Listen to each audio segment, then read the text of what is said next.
তৃণমূলের দুই শিবিরের মধ্যে শোনা গেছে পরস্পর বিরোধী দুই মন্তব্য, যার মধ্যে কুণাল ঘোষের মন্তব্যে জল্পনা বেড়েছে যে কালীঘাট তৃণমূল ছাড়ার হিড়িকের মধ্যেই কি এবার উল্টো স্রোত। এনসিপিআইতে যাওয়া 6 জনের বেশি বিদ্রোহী তৃণমূল সাংসদের যোগাযোগ। কালীঘাট তৃণমূলের সঙ্গে যোগাযোগ রাখছেন ঋতব্রত শিবিরেরও 30-এর বেশি বিধায়ক।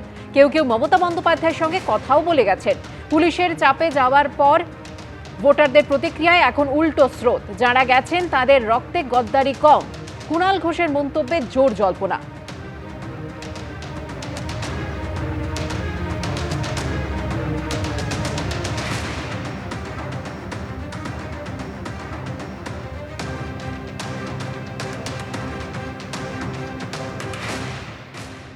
তৃণমূলের আরও 2 জন এমপি সাংসদ তারাও এনসিপিআই এতে যোগ দিতে পারেন এমনটা জল্পনা তৈরি হচ্ছে দিল্লির রাজনীতিতে, এবং তারা ইতিমধ্যে কথা বলেছেন এমনটাও জানা যাচ্ছে। 20 জন সাংসদ নিয়ে যে একটা বিষয় রয়েছে তার অন্তত 6 জন তারা কিন্তু আমাদের এই দিকের সঙ্গে অর্থাৎ মমতা বন্দ্যোপাধ্যায়ের প্রতি পূর্ণ আস্থা রেখে যারা করছেন তারা অন্তত 6 জন তারা পুরোদস্তুর যোগাযোগ রেখে চলেছেন। কারণ তাদের 2-3টে সমস্যা হচ্ছে। একটা হচ্ছে তারা বিজেপি বিরোধী ভোট পেয়ে গিয়েছেন, ওখানে গিয়ে যেই আচমকা প্রো বিজেপি করতে হচ্ছে সেটা তাদের এলাকায় মানুষের কাছে ভোটারদের কাছে এটা আনঅ্যাকসেপ্টেবল হয়ে গেছে। ফলে তাদের লোকালি একটা বিরাট ক্রেডিবিলিটির প্রবলেম হয়ে যাচ্ছে।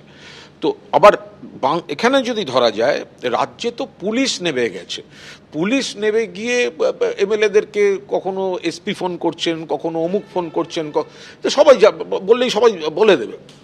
ফলে এখানেও অন্তত মিনিমাম মানে 30+, 30-এর বেশি, 30 তো আমি কম বলেছি। মানে হয়তো আমি যেটুকু জানি তাই, আমি জানি না হয়তো কল্যাণদা জানেন, আমি জানি না হয়তো দোলা জানেন, আবার আমরা জানি না হয়তো মমতাদিই জানেন। এই সংখ্যাটা অনেক বেশি। কয়েকজন ফোন করছেন, যোগাযোগ থাকছে, আবার কয়েকজন দিদির সঙ্গে দেখা করে এসছেন, কেউ অন্য সময়ে গেছেন, কেউ 1-2 জন তো বিকেলে মানে প্রকাশ্যে গেছেন, বাইরে তখন তো মিডিয়ার প্রতিনিধিরাও ছিলেন। তো এদের যে প্রবলেমটা হচ্ছে, এরা বলছে এবার পুলিশ ফোন ধরিয়ে দিচ্ছে, বলছেন আপনি এখন ওদিকে থাকুন। ফলে এখানে কিন্তু এই বালিশ শিবিরে তাদের কোনো অ্যাট্রাকশন বলে ব্যাপারটা নেই। গোটাটাই হচ্ছে বিজেপি তাদের স্বার্থে তাদের অঙ্কে তৃণমূলকে ভাঙাবার বা ডিস্টার্ব করার জন্য পুলিশ প্রশাসন দিয়ে ঠেলে একটা দিকে পাঠাবার চেষ্টা করছে। কিছু লোককে সেখানে কয়েকজন আছেন তারা হয়তো কেস সামলাবার জন্য যাচ্ছেন, কয়েকজন আছেন গুপ্তধন সামলাতে যাচ্ছেন, সেই সব কারণে। কিন্তু আমি এটুকু বলছি, ওখানে 6 জনের বেশি সাংসদ, এখানে 30-এর বেশি বিধায়ক, এরা আজ বললে কালকেই প্রকাশ্যে চলে আসবেন সেই পরিস্থিতি এসছে বলে আমার মনে হয় না। কারণ পুলিশ প্রশাসনের প্রোটেকশনটা তো আমরা দিতে পারবো না, কিন্তু এরা কিন্তু প্র্যাকটিক্যালি বিজেপির হাতে দোল খাচ্ছেন। কারণ এরা এলাকায় যাই বলুন, কেউ বলছে এনসিপিআই, কেউ বলছে ভালো তৃণমূল, বেসিক্যালি এরা বিজেপি ওদের প্রোটেকশন দিয়ে দাঁড় করিয়ে রেখেছে। কুণাল ঘোষ যখন এই দাবি করছেন তখন বিধানসভায় বিরোধী দলনেতা ঋতব্রত বন্দ্যোপাধ্যায় তিনি বলছেন এখনো যারা কালীঘাট তৃণমূলে পড়ে রয়েছেন তাদের দিকে অন্তত একটু নজর রাখুন। আমার খালি ওনাকে বলার যা পড়ে টরে রয়েছে আর কি, আমি এমপিদেরটা জানি না, মানে শুনছি, এমপিও যারা রয়েছেন এটা একটু নজরদারি রাখুন যে যারা রয়েছেন তারা আবার কালকে না চলে যান অন্য কোথাও। যে বিধায়করা আছেন মানে পাবলিকলি আছেন, সেই বিধায়কদের একটু নজরদারির মধ্যে রাখার অনুরোধ করব। আর এমপিদেরটা আমি দায়িত্ব নিয়ে বলতে পারি না, কিন্তু যেহেতু দীর্ঘদিন ওখানে ছিলাম, একটা যোগাযোগ আছে। কালকেই একজন এমপি মানে যিনি এনসিপিআই এর সদস্য নন, তার সঙ্গে আমার দীর্ঘ প্রায় 40 মিনিট টেলিফোনে কথা হয়েছে।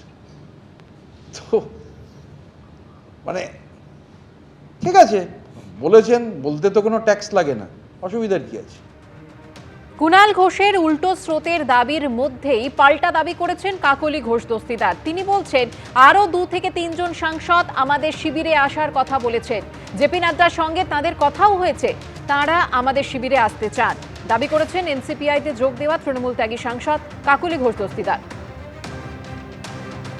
আরো দু একজন সাংসদ তারাও আমাদের সঙ্গে কিন্তু যোগাযোগে আছেন, কোনো প্রবল চাপ নেই, স্বইচ্ছায় সবাই এসেছেন। কেননা এখানে যে বালি চুরি, মাটি চুরি, কয়লা চুরি, সোনা চুরি, এগুলো তো কাগজে আসছে, এগুলো তো ডকুমেন্টেড অন্যায়, এবং অনেকে অ্যারেস্ট হয়েছে। তার জন্য অনেকে চলে এসছেন ওই দল ছেড়ে, এবং তারা স্বইচ্ছায় এসেছেন। এছাড়াও আমি যে বললাম আরো 2-3 জন সাংসদ, যে প্রাক্তন যিনি সর্বভারতীয় সভাপতি, বর্তমান স্বাস্থ্যমন্ত্রী জেপি নাড্ডাজি, তার সঙ্গে আলোচনা চলছে, তারাও তো আসার জন্য বলেছেন। সুতরাং আরো সাংসদরা কিন্তু এনসিপিআইতে যোগ দেওয়ার জন্য আমাদের সঙ্গে যোগাযোগ করেছেন, এটা ঘটনা। এবিপি আনন্দ, এগিয়ে থাকে, এগিয়ে রাখে।